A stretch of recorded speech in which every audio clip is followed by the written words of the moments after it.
Jacob's Well, a popular swimming hole near Wimberley, will remain closed to swimmers for the foreseeable future. And Hayes County officials say water conditions are not safe for swimming. It looks like paradise. That is the problem. Crystal clear water catching the Texas sunlight. Limestone walls glowing beneath the surface. Families gathered along the edges on a hot summer afternoon, laughing, jumping, cooling off in water that stays exactly 68 degrees no matter what the season does above it. Jacob's Well, just outside the quiet hill country town of Wimberley, has been drawing people to its banks for generations. It is one of those places that seems almost designed to make you feel safe.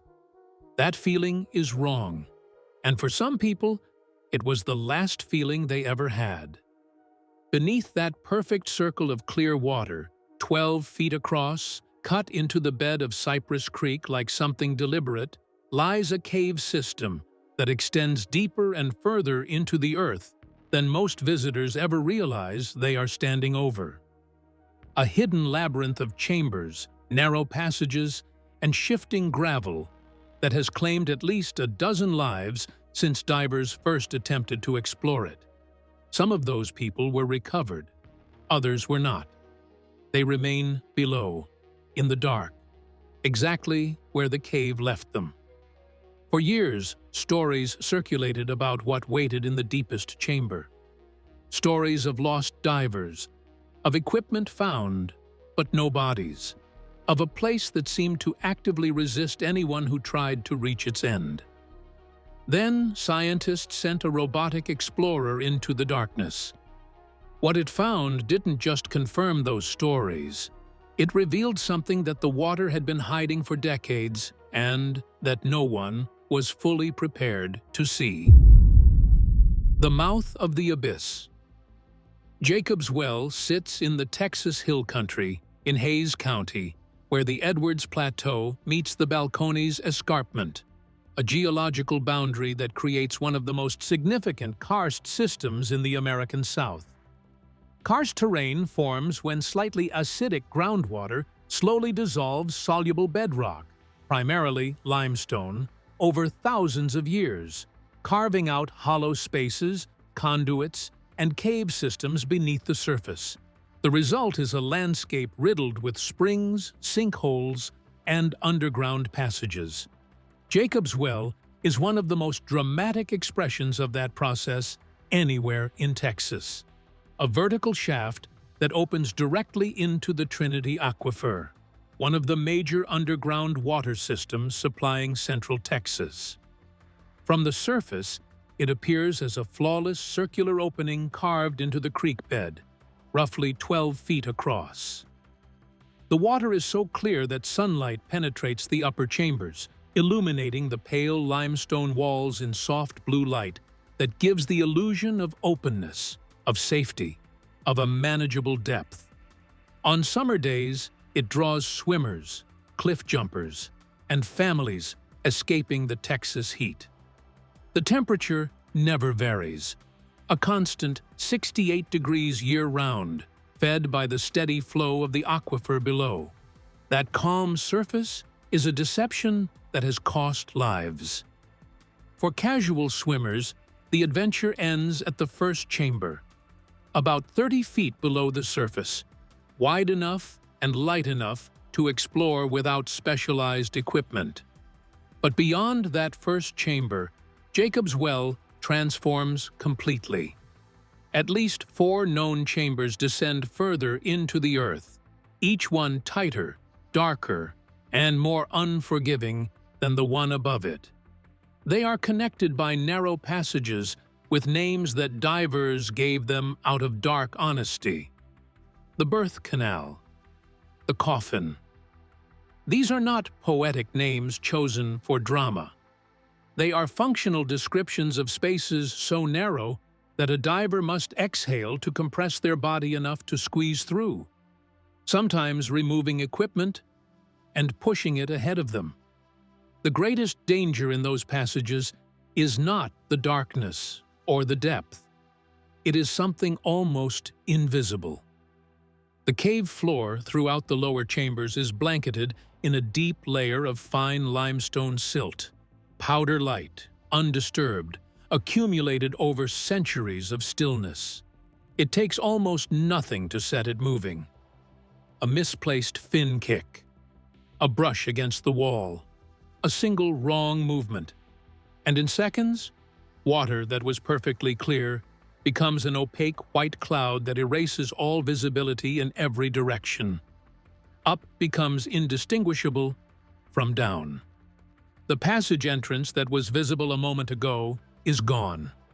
In that instant, experienced divers have lost their orientation, begun breathing too fast, and consumed their air supply in minutes rather than the hour they had planned for. The Texas Speleological Survey, which maintains records on cave diving incidents across the state, has documented Jacob's Well as one of the most consistently dangerous cave diving sites in North America. Not because of its depth, which is considerable, but because of the combination of tight passages, unstable silt, and the psychological effect of complete darkness on divers whose training has not fully prepared them for what the cave demands. Over the years, at least a dozen people have died in its depths. Some were recovered by rescue teams who made extraordinary efforts. Others are still there. Authorities once attempted to seal the well with heavy metal grates, hoping to prevent further tragedies. The grates were cut through. The lure of the unknown was more powerful than the barrier placed against it. And Jacob's Well continued to wait, still, silent, and far deeper than it appears from the surface. The robot descends. After enough deaths, a conclusion becomes unavoidable.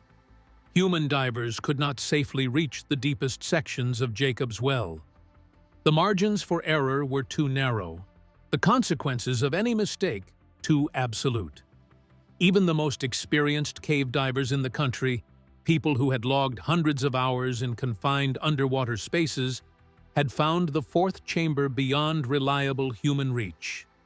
If the truth about what lay in the deepest part of the cave was ever going to be established, it was not going to be established by a person. So, the team turned to technology. On a quiet morning, researchers arrived at the well with a specialized remotely operated vehicle, an advanced underwater drone they called Explorer. The machine was purpose-built for exactly this kind of environment. Rated for intense pressure, maneuverable in confined spaces, equipped with high-powered lights capable of cutting through absolute darkness, and fitted with high-definition cameras that could capture detail in conditions where no human eye could function.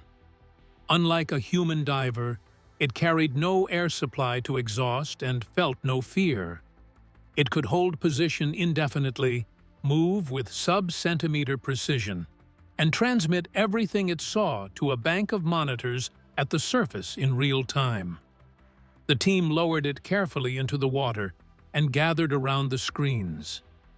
In the first chamber, the footage was almost peaceful. The drone drifted through water so clear it looked more like air than liquid. The limestone walls softly illuminated by light still filtering down from above, casting pale blue tones along surfaces carved smooth over millennia by the movement of the aquifer. It was, briefly, the Jacob's Well that visitors see from the surface. Then the depth increased. The natural light faded. The blues darkened, then became shadow, and then the shadow became absolute. At around 80 feet below the surface, the last traces of sunlight disappeared completely. The drone's artificial lights came on, cutting into a darkness that had probably not been disturbed in years. The walls were close now. The smooth limestone pressed in from both sides, narrowing steadily as the machine moved deeper. The space felt different at this depth, smaller in a way the footage alone couldn't fully communicate, but that everyone watching the monitor seemed to feel anyway. Then it reached the birth canal. The drone operator slowed to a crawl, The passage ahead was barely wider than the machine itself, the floor thick with loose gravel and the fine silt that had claimed visibility in these passages before. Every movement was calculated. Every fraction of forward progress was measured. The tension in the control room was physical. Nobody spoke. The only sounds were the quiet hum of the equipment and the occasional soft instruction from the operator. Minutes stretched. The drone pushed through. It emerged into the third chamber. The space opened slightly, not much, but enough that the footage registered something different. An eerie stillness, a quality of undisturbedness that felt almost impossible to put into words. This was a place that had been left alone for a very long time. The darkness beyond the lights was total. Ahead, barely visible at the edge of the drone's range, was a darker gap in the rock, a narrow crack descending further, almost swallowing the light that reached it. The entrance to the fourth chamber. The place divers had called the point of no return for 40 years. And as the machine turned slowly toward it, everyone watching understood they were about to see something that had not been witnessed in decades. The chilling discovery. The fourth chamber entrance was tighter than anything the drone had navigated so far. A dark slit in the limestone that seemed to absorb light rather than reflect it. The operator moved the machine forward with extraordinary care, reading each minor adjustment in the camera feed before committing to the next inch of forward progress. Then something caught the beam of the lights, a faint metallic glint, low and to one side. The operator slowed instinctively and zoomed in. The image that appeared on the screen produced a silence in the control room that lasted several seconds. Partially buried in the gravel and silt, standing at an unnatural angle, was a scuba fin. Worn, layered with sediment, but unmistakably man-made. An object that had no business being in this place unless a person had brought it here. A few feet away, the camera resolved more. An old air tank, heavily corroded, half submerged in the fine sediment. Its surface was pitted and dulled by years of submersion. Nearby, caught on a jagged edge of limestone, a torn fragment of black wetsuit, its fabric stiff and frayed, completely motionless. The team exchanged looks. No one spoke. They had come to map the cave.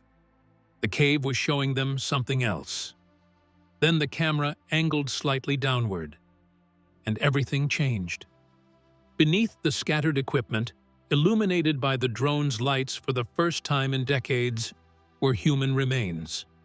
A skeleton, partially exposed through the shifting sediment, lay in a posture that told its story without words. The position was fixed, frozen, as if motion had simply stopped at a specific moment, and the world had sealed itself around the stillness. One arm appeared pinned beneath a collapsed section of gravel, suggesting a struggle that had ended without resolution. The room fell completely silent. Nobody moved. What had begun as a mapping mission had become something else entirely. They were not looking at a geological feature or a data point. They were looking at a person, at the end of a life that had happened in this exact darkness, in this exact position, some unknown number of years ago. The weight of that understanding settled over everyone present. As the drone continued its slow scan, more details emerged. Additional equipment lay distributed across the chamber floor. Another tank. Another fin. The pattern was unmistakable, and it was worse than a single tragedy. Multiple people had entered this chamber. Multiple people had not come out. Their gear remained exactly where it had come to rest, preserved by the stillness of the water and the cold consistency of the cave. as undisturbed as the day each piece was left behind. The fourth chamber of Jacob's Well was not simply a dangerous part of a dangerous cave. It was a burial ground, and the drone had just become the first witness to it in a very long time. The 1979 tragedy.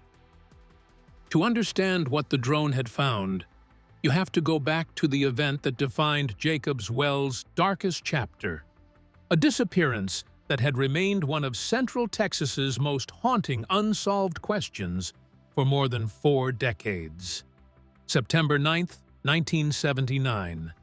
Kent Maupin, a young diver drawn by the reputation of Jacob's Well's unexplored depths, descended into the cave system alongside his friend Mark Brashear. Cave diving in the United States in 1979 was in a different era of understanding than it is today. The cave diving section of the National Speleological Society had been working to establish formal safety protocols since the early 1970s. After a series of deaths in Florida's cave systems prompted serious examination of why trained divers were dying in manageable-looking environments. The rule of thirds, the principle that a diver should reserve 1/3 of their air supply for the entry, 1/3 for the exit, and 1/3 as a safety margin, was understood in principle but not universally practiced. Guideline reels, which allow a diver to lay a continuous line from the cave entrance through every passage they navigate so they can follow it back in zero visibility, were not standard equipment for every diver entering a cave system. Kent and Mark carried limited lighting, no backup safety lines, and entered a system whose deepest passages remained genuinely unknown to anyone who had survived them. Another diver, Joe, was in the water behind them and watched as the two entered the narrow passage leading to the fourth chamber. That was the last moment anyone saw them alive. Within seconds of their disappearance into the tunnel, a thick cloud of disturbed silt erupted from the cave floor, filling the passage with impenetrable white. Joe signaled with his dive light. There was no response. The darkness had taken them. The rescue effort that followed was one of the most challenging underwater recovery operations in Texas history. Don Dibble, an ex-Navy diver with extensive technical diving experience, was brought in to lead attempts to reach the fourth chamber. What he found was a barrier that conventional rescue techniques could not overcome. A wall of loose gravel that collapsed inward with every attempt to clear it, filling the passage with a choking mixture of silt and sediment the moment it was disturbed. The gravel behaved less like a solid obstacle and more like a liquid, flowing back into any space created by removal. During one attempt, Dibble himself became trapped. A sudden collapse pinned him against the cave wall, burying him in silt and gravel in total darkness. The physical and psychological demands of that experience, to remain calm, to work deliberately rather than desperately to avoid the hyperventilating panic response that would exhaust his air supply in minutes, pushed even his training to its absolute limits. He survived. He was among the fortunate. After days of attempts that produced nothing but additional near disasters, the mission was formally abandoned. The cave had taken Kent Maupin and Mark Brashear. And the cave would keep them. The fourth chamber was sealed not by any human decision, but by the simple physics of loose gravel and flowing water, and by the recognition that further attempts would only produce more victims. For more than 40 years, the exact location and condition of the remains in the fourth chamber were known only to the darkness below. The drone footage finally provided the answer that rescue divers had been unable to deliver in 1979. Kent Maupin had not simply become lost in the passages of Jacob's Well. A collapse of the gravel within the narrow fourth chamber had trapped him in place, leaving him unable to move in suffocating darkness, unable to signal, unable to reach the passage back. His body, preserved by the cold, clear water of the aquifer, lay in the same position where the cave had stopped him, more than 40 years later, exactly as the moment had left him. He was not alone. The well that won't let go. The drone footage finally resolved what had haunted investigators and the families of the lost for decades. It showed where Kent and Mark were, but knowing their location did not mean they could be recovered. At Jacob's Well, identification is not retrieval. Recovery in the fourth chamber remains essentially impossible. Unstable gravel, suspended silt that creates instant zero visibility, and passages so narrow that diverers must completely exhale to pass through make retrieval as dangerous today as it was in 1979. The geology has not changed, and there is almost no room for error. After the 1979 failure, Hays County formally designated the site as a permanent resting place and restricted diving access. Jacob's Well natural area now covers about 81 acres. The designation acknowledged a reality the families had already understood. The cave would not give back what it had taken. The drone provided a location but not closure. But the mapping revealed something even more significant. The fourth chamber is not the end. Openings beyond its floor descend into passages the drone could not follow, suggesting a much larger and older underground system. The drone reached the fourth chamber, but could not see where those passages lead. Jacob's Well has earned the reputation of a death trap. Its entrance drops roughly 30 feet before the passages turn horizontal. Deeper chambers eventually narrow again, while gravel and silt can erase visibility completely. Kent Kastner and Mark Brantley were experienced divers, but experience could not overcome the cave's conditions. Other divers have faced the same limits over the decades. And yet, from above, the well remains beautiful. Its 12-foot opening contains remarkably clear water, maintained at about 68 degrees Fahrenheit year-round. That beauty is part of the danger.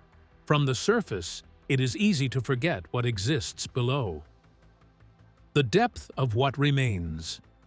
The passages beyond the fourth chamber likely connect to a much larger system. The Edwards Trinity Aquifer stretches across approximately 57,000 square miles of central and west Texas and supplies more than 2 million people. Jacob's Well is only the visible entrance to a much larger underground network. Karst formation occurs as slightly acidic groundwater slowly dissolves limestone over hundreds of thousands of years. Instead of isolated caves, it creates interconnected conduits and chambers. Much of the system beneath the Texas Hill Country remains unmapped and may not be fully mappable with current technology.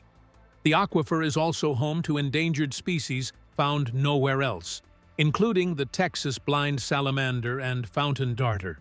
They live within the underground environment humans have barely explored. The drone's footage offered only a glimpse of that hidden world. Jacob's Well is also threatened. Groundwater pumping for agriculture and residential growth has reduced its flow, and during severe droughts, the spring can stop flowing entirely. What happens at the surface reflects changes occurring throughout the aquifer beneath it. The full extent of the system remains unknown. The mapped passages are likely only a fraction of what exists. Beneath that 12-foot opening may lie an enormous subterranean network carved through limestone long before humans ever stood above it.